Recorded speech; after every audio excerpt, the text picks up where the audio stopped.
Four elections were held over the past weekend. A new figure has emerged, igniting flames of passion and stirring the hearts of the nation's people with promises of change and renewal. That figure is 44-year-old opposition leader Bassirou Diomaye Faye, for whom a victory in the first round of these elections seems very likely. Pitching himself as part of a new generation of politicians, Bassirou Diomaye Faye believes in national sovereignty, a fairer distribution of wealth, and the reform of what he sees as a corrupt justice system. As part of the election campaign, Bassirou Diomaye Faye indicated that once he was in power, he wanted to do away with the French economic stranglehold on Senegal, and part of the proposal is to leave the infamous CFA franc currency bloc. Now is the right time to profile Senegal's Bassirou Diomaye Faye, the 44-year-old who looks set to be the next president of Senegal and also become West Africa's youngest democratically elected president. Bassirou Diomaye Faye was born on March 25, 1980 in Diagonao, Senegal. After completing his undergraduate degree, he subsequently pursued further academic endeavors, obtaining a master's degree in law. In 2004, Faye successfully passed rigorous entrance examinations, securing admission to both the prestigious National School of Administration, the ENA, and the esteemed Magistracy program. Following his graduation, he embarked on a professional journey as a tax inspector within the Tax and Estates Department, embracing a career dedicated to public service and fiscal integrity. In 2014, at the age of 34, Bassirou Diomaye Faye made his mark during the meetings that led to the creation of the opposition party PASTEF. In Senegal, PASTEF emerged as a significant opposition force challenging the dominance of traditional political parties in Senegalese politics. It was around this time that Bassirou grew very close with Ousmane Sonko, a fellow alumni from the ENA and the founder of PASTEF. Ousmane Sonko, who himself was a public law graduate, rose from being dismissed as a tax inspector for speaking publicly about alleged tax evasion to become a member of the National Assembly and then later as mayor of the southern city of Zunguika. Over the years, a rare intimacy developed between these two men, Bassirou Faye and Ousmane Sonko.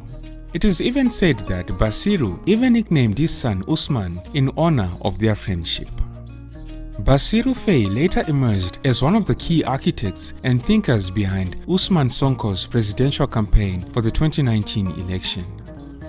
At the same time, Ousmane Sonko's fiery campaign speeches denouncing the government resonated favorably with many young Senegalese. Senegal has a very large youth population. In his first election, Ousmane Sonko, the leader of PASTEF, garnered around 16% of the vote and came out third. Unfortunately, a few years later, Ousmane Sonko was arrested following an accusation of rape by a massage parlor employee. This meant that PASTEF had lost its charismatic leader. With several other party executives also arrested, the onus was now upon Bassirou Diomaye Faye to take over and become the party's general secretary. As for Ousmane Sonko, during this period, he was in and out of court, but he had unwavering support from his supporters. His supporters said that he gave them hope as he was anti-system and an anti-corruption figurehead. As Ousmane Sonko was going through his legal wars, PASTEF did not die. In fact, the party won 56 out of Senegal's 165 parliamentary seats in the 2022 National Assembly election after having formed an alliance with 4 other political parties. This achievement emboldened Ousmane Sonko as well as Bassirou and also led their supporters to believe that Sonko had a very good shot at the presidency.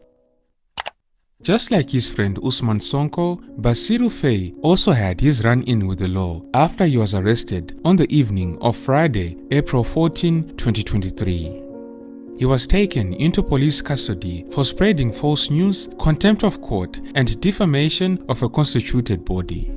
This arrest came after he published a post on social media in which he condemned the trampling of the justice system, anticipating a conviction that would render Ousmane Sonko ineligible to run for the next presidential election.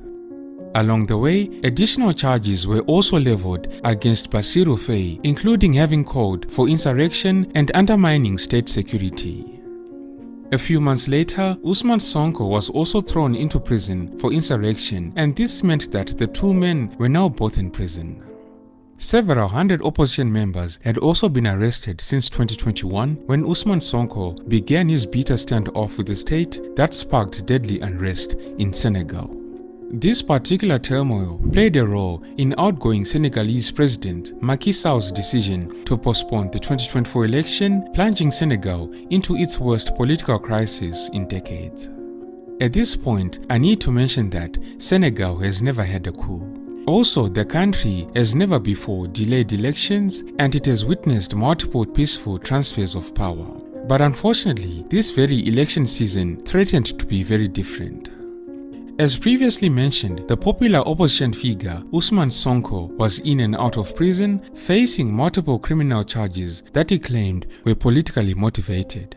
One of those charges resulted in a conviction that ultimately disqualified him from running for office.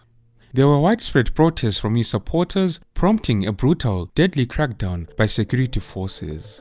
Then, in early February 2024, the President Macky Sall made a declaration that shocked Senegal and the rest of the world. That is, elections that were due in February would be postponed until December 2024.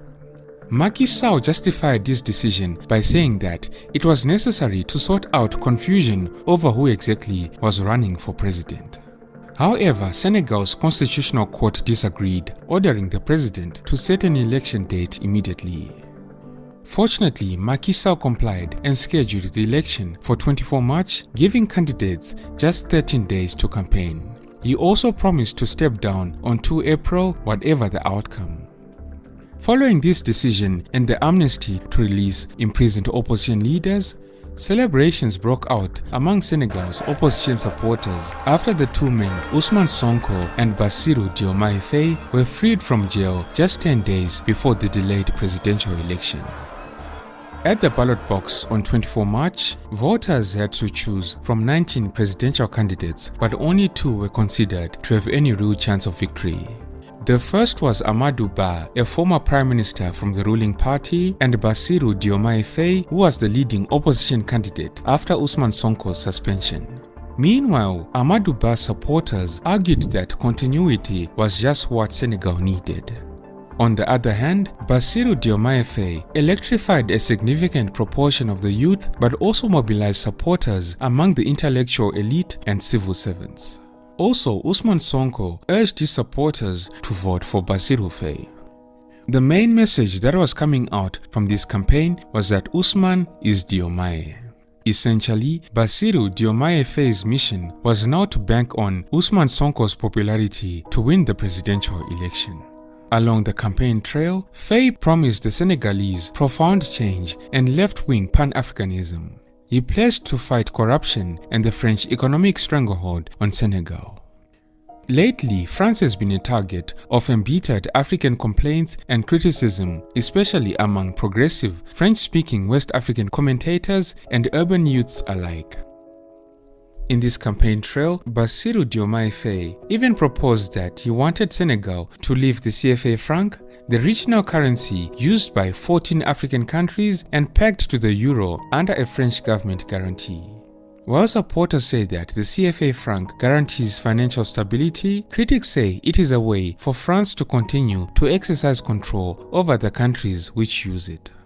In this election, many young Senegalese, frustrated by economic and social inequalities, saw Bassirou Diomaye Faye as a viable alternative in a country where nearly 40% live below the poverty line and about 22% of working-age people are unemployed.